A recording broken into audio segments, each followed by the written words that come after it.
Opa, tudo bem? Nós vamos começar a nossa conversa de agora olhando para essa imagem belíssima, essa fotografia belíssima de paisagem aqui, com essa superfície de água aqui causando essa linda cena. Então vamos dar uma olhadinha nisso?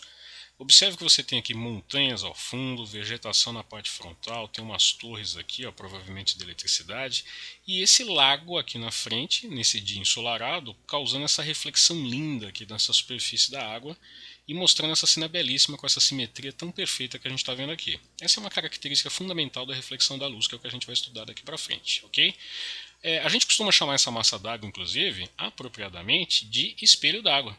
Né? Por que espelho d'água? Se a gente der uma olhadinha na superfície da água, dá para perceber claramente que o efeito que a gente tem aqui é muito semelhante ao que seria num espelho, né? Como se tivesse um espelho deitado aqui nessa parte da imagem. Observe isso, tá bom? Agora a gente vai fazer o seguinte, vamos olhar para um experimento feito com reflexão da luz, com um raio único, na verdade a gente vai utilizar um laser para isso, para a gente poder entender com um pouquinho mais de detalhes a reflexão da luz, que é o nosso interesse, ok? Então vamos lá.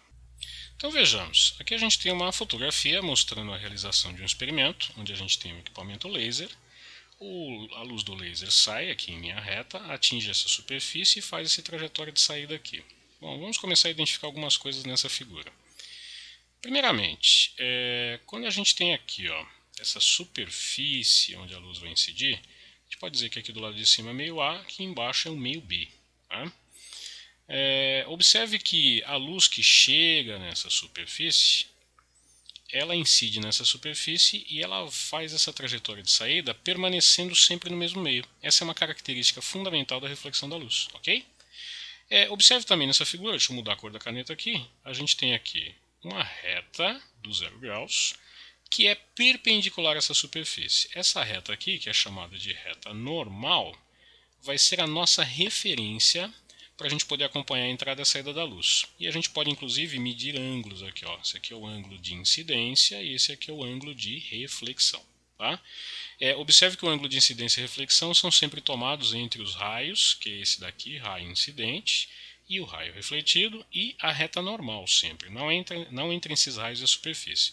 Quando a superfície é plana, na verdade, tanto faz. Mas quando a superfície é irregular ou curva, aí não tanto faz. Então a gente generaliza que é sempre em relação ao normal, nunca em relação à superfície. Ok?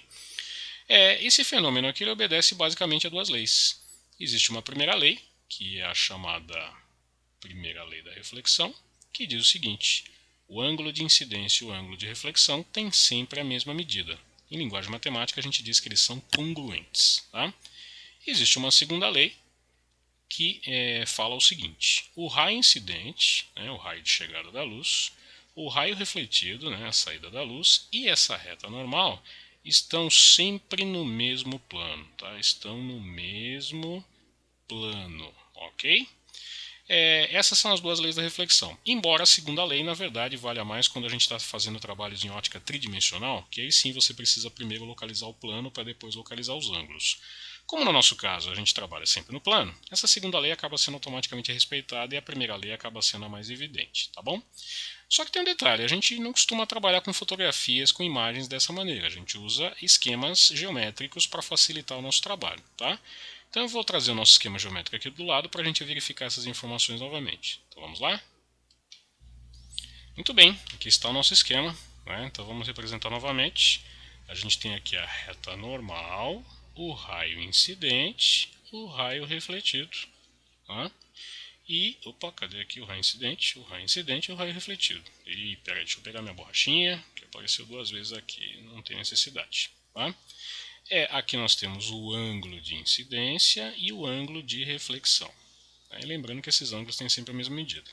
Uma outra informação importante aqui, que a gente pode destacar, é o seguinte: se a superfície é plana, se o ângulo de incidência e o ângulo de reflexão têm a mesma medida, esses ângulos aqui de baixo também acabam tendo a mesma medida. Então, se eu chamar isso aqui de alfa, esse aqui é de alfa, que foi o que a gente comentou agora há pouco. Mas se a superfície não for plana, isso aqui não vale. Tá? Por isso que a gente trabalha sempre com ângulo de incidência e reflexão aqui em cima, porque eles sempre têm a mesma medida, independente do formato da superfície.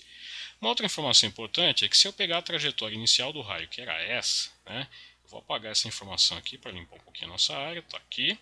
Se eu pegar essa aqui, que era a direção original do raio, e essa aqui é a direção final, esse ângulo aqui é chamado de ângulo de desvio. ele mostra o desvio apresentado pelo raio entre a sua trajetória de entrada inicial e a sua trajetória de saída.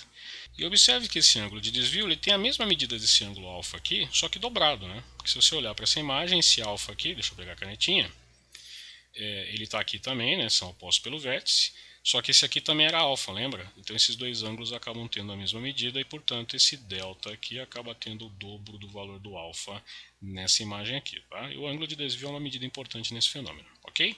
Então vamos adiante. Bom, agora que a gente já conhece a representação esquemática, dá para a gente entender um pouco melhor como é essa questão da formação da imagem, né? Por que dá aquela sensação de simetria que a gente viu naquela foto inicial. Então veja só, você tem aqui a fonte de luz, deixa eu pegar minha canetinha. A luz, ela sai da fonte, então aqui eu tenho a direção, o sentido de propagação dessa luz, né? A luz sai da fonte, atinge a superfície refletora, reflete e vem para o seu olho, né? Chega aqui no seu olho. Só que essa luz chega no nosso olho, ela é transformada em impulsos elétricos, nervosos, que vão para o cérebro, e lá no cérebro a gente vai compreender o fenômeno, compreender o que a gente está olhando, né? É o fenômeno da visão. E a gente não consegue perceber que houve essa mudança de trajetória. Então a sensação que a gente tem é que essa luz que chegou no nosso olho veio daqui de trás. Agora, como a superfície é plana e os ângulos são sempre com a mesma medida, a gente tem a nítida sensação de que a imagem se localiza desse lado e sempre à mesma distância do objeto, que é uma coisa que a gente vai ver depois quando a gente estudar espelhos, tá bom? Então a sensação de imagem é essa. Por isso que, se você lembrar daquela fotografia do início, você vai ver que você tinha aqui a montanha, por exemplo, no lugar da vela, e aqui embaixo o reflexo da montanha na superfície da água do lago, no espelho d'água, ok?